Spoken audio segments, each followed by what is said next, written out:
Sean in LA, and we've got you down as someone who is blind, and you want to know how you should respond to comments that God is going to heal you. Is that right?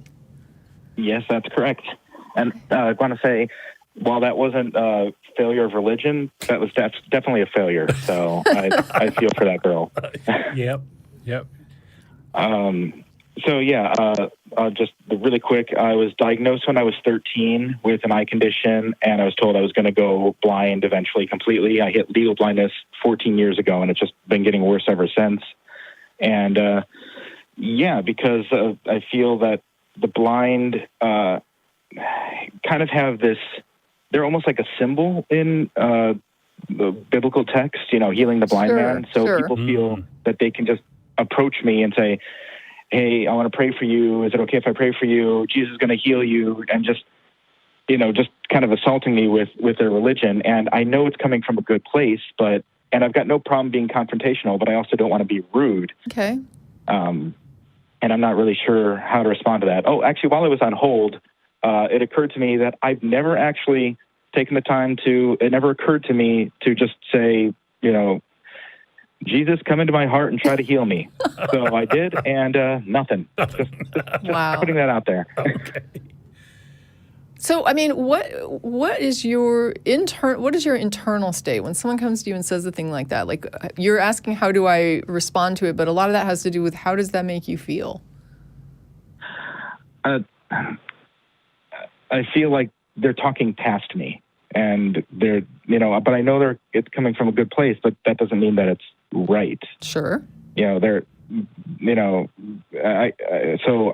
feel like they're talking past me in terms of, we assume that you automatically believe in God, and you should know that I believe in God too, and God is going to heal you because we both believe this, or at least I believe this, kind of thing. And it sounds to me like I don't agree. It sounds to me like they're using you like a prop. That's kind of what it feels like, yeah. I think that's what he means by talking past me. Yeah, like, they're not really seeing him; they're seeing a blind guy. Yeah. Right, and the obvious disconnect is like, okay, well, here's something wrong in the world, yet I believe in this perfect God who supposedly controls things. Do these comments come from like people they obviously don't know you're atheist. I don't know how out you are, or are these like passing comments? Or these? I try to be pretty out, and ever since hearing your show. By the way, thank you guys, because it's provided a lot of great resources for me. So I love what you guys do. I try to be pretty honest, and I don't want to attack other people's beliefs, but sure. I'm very comfortable saying I don't believe that, but I wonder when I'm crossing that line into now I'm being rude. How well, the people who make these comments, how well do they know? It's not, are people just strangers? People on the street are doing this to you? Yeah, I was at a train station, and a guy walked by and oh my God. Yeah, both of us are rolling our eyes. Jesus is going to heal you. And I said, no, he doesn't. No, he won't. But thank you very much. And he's like, yes, he will. I'm like, well, I don't believe he exists, but thank you. And I kind of walked away. Wow. Yeah, no, you shouldn't. And I don't know if that was rude of me, that kind of stuff. I don't think that's rude at all. I think that person was being rude. I think it'd be perfectly appropriate to ignore them.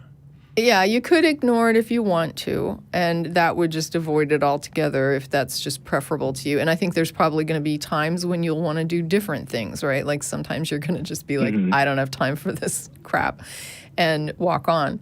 Another thing might be, you can't really engage them in any kind of deep conversation, but sometimes I can, and I'd be happy to when those come up. Like if I'm in a Lyft ride. Yeah. If you want to, it might be useful to just tell them what you just told me. Say, I appreciate that what you're saying is coming from a place of positivity and that you want it to be comforting to me. But the fact is, when I hear it, it makes me feel objectified, and it makes me feel like you're not seeing me, and that you are, how did you describe it? That you're looking past me, or?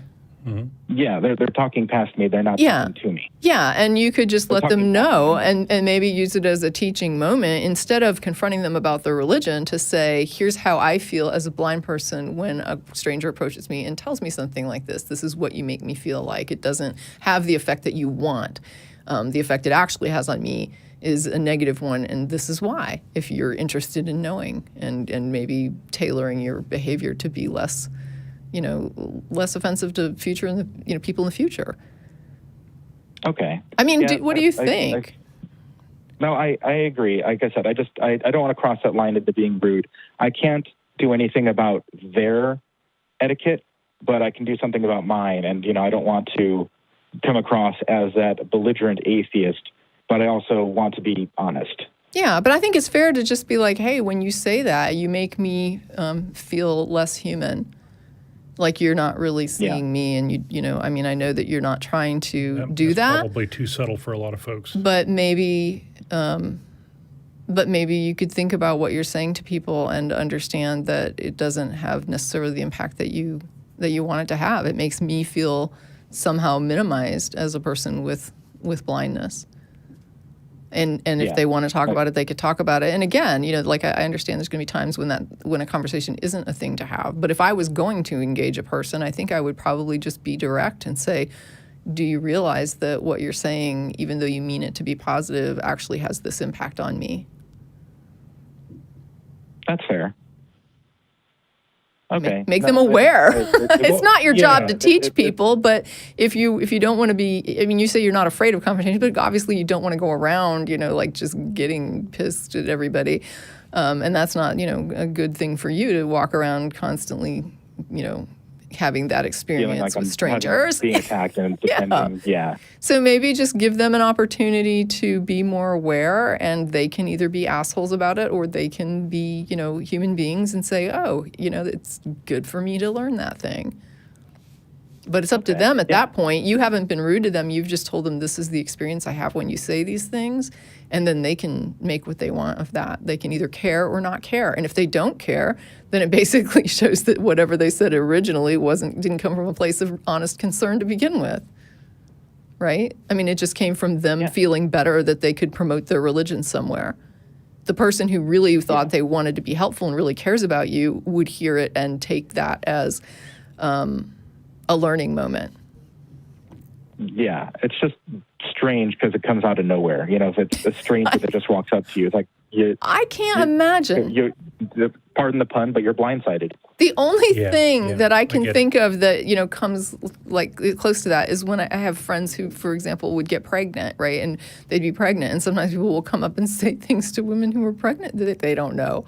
And it's very bold stuff, right? Because you don't even really know a person is pregnant. Yeah. So you're making all kinds of assumptions that could be completely insulting to a person and just saying stuff to the stranger or coming up and touching them. Oh my gosh, as a blind person, that happens a lot. They'd put hands on you? Oh, yeah, they're like, oh, you're standing by a street corner. You must need to cross the street. Oh, Let me grab your arm and drag you across the street. Instead of, just for the record, people. Don't do that. Yeah, I understand that desire to be a helpful person. Ask. Yeah, just ask. That's all it really takes. Yeah. And I learned that, and that's something I do. You need some help? Yeah. No, thank you. Okay, right. Great. Yeah. And I remember in one case in particular, somebody said they didn't need help, that they struggle, but they've got it. And then they ended up dropping the thing, and it was like looking really bad. And I was like, are you sure you don't need help? And she was just like, yeah, okay. Like if you could. So, it was like I did a kind of monitored a little bit. I wasn't like staring at her, but when I saw the thing drop, I was like, okay, this is going to be really tough for her because she was having a lot of really, really struggling. And but it's totally fine to just say to somebody, especially with doors, somebody that's struggling with a door, I'll always say, do you need help with that? And they'll tell you yes or no. Yeah, let them tell you. Yeah, absolutely. Well, Sean, you sound like a very conscientious guy. It seems like if you spend any time interacting with folks, it's a teaching moment, and I think you have the right attitude. You might just say something like thank you, or something that you would sell somebody selling Girl Scout cookies or whatever, gave at the office or whatever. Yeah. For most things it's fine. It's when they're saying, Jesus is going to heal you. That's not really a no thank you kind of. Right. So that's why I was just double checking. But no, I think I feel better about, just putting it out there. Like I said, I just trying to avoid being outright rude when somebody's trying to be nice. Or just, hey, can I be honest with you? And if they say, sure, I mean, and who's going to say no to you, right? It's like, who's going to say no to the blind guy, right? It's like, so you're like, can I be honest with you? And if they say, yeah, then just, make a soft spoken appeal. And I think that you might actually have the experience of making a couple people more aware. Not everybody. I'm sure there's going to be people that are like, jerks, but anyway, that's my thought would be to just be honest. I agree. Thank you very much. Thank you, Sean. I don't know if they mentioned it on the thing because I had a second thing, but I could always either call back or. Well, quickly, what is it? Let's see if we have time. Well, I'm in a blind filmmakers group, and we have been releasing. We're going to start releasing films on YouTube pretty soon. I'll email you guys a link when it comes up, but. It's been inspiring me to write a feature-length film, and basically one of the characters is a minister who loses his wife, and that's because I have a friend who really wants to play a minister. But by the end of it, it's very religious. Like even though it's not intentional, it comes off positive for the religious person, and I'm wondering if that's dangerous to put real world religions in that positive light in fiction, if in terms of promoting religious ideas. So he stays within his religious framework and things work out well for him? Yeah, I wanted to be true to him, but the other characters aren't religious, but it still seems to come across as this is a religious story. When I gave it to a creative writing teacher, I don't think it's your job he's to like, oh, diss too religious religion for me. I think it's your job to do your screenplay or whatever how you want, and don't make apologies. Have you seen the film Grand Canyon? No, I don't. No, I haven't. You might check it out. It's an interesting film in that it handles it has that same kind of theme to it of people interpreting their reality. Right? So you have all these different people that are coming at their lives that are crisscrossing from different perspectives. Some of them believe in foreordained destiny, and some of them don't believe in anything, and some of them are just confused people that are kind of searching for something, and some of them have traumatic events that change their worldviews really in a big, huge way. And they all sort of put their own perspective on everything that happens to them while all these weird things are happening to them in their lives, right? So they all have these sort of real powerful events that occur, and it shows kind of how they all respond differently to it. And I think that's what you're describing, is the idea that in a real world setting, sometimes the religious person maintains their religion and they go on with life and the event resolves in a positive way. That's just a fact. And you're just portraying that fact, and you're going to have other characters that might view it in a different way, but you're telling this person's story.